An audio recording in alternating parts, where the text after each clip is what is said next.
As students at West Junior High School in Columbia leave school for the day, school administrators are figuring out how to balance their budgets.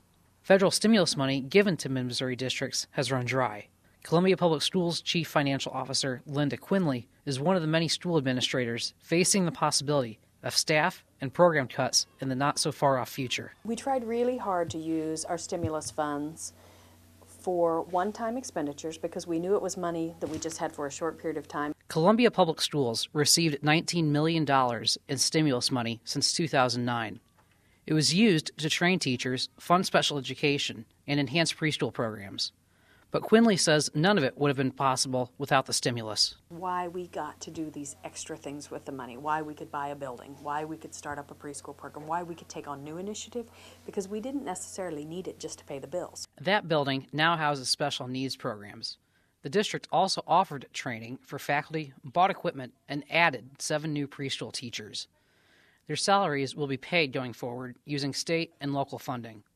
Mary Rook runs the Title I preschool program for economically disadvantaged children at Columbia's Field School. Each year there are children who are eligible for the program but are not able to participate simply because we don't have space available.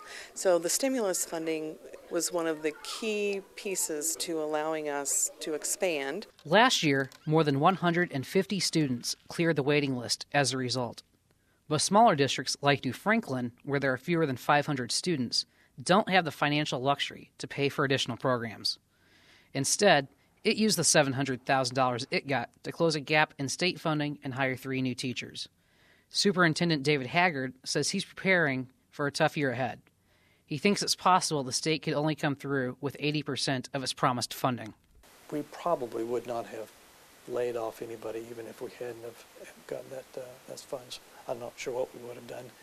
We'll be looking at that more next year. If that state funding shortfall becomes reality next year, Quinley says Columbia Public Schools may need to cut back on some of these newly expanded programs.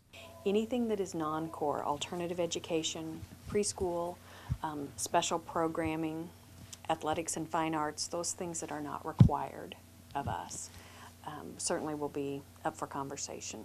The Board of Education will hold hearings in the coming weeks to discuss a possible tax levy to help balance the budget. Adam Smith, KOMU 8 News, Columbia.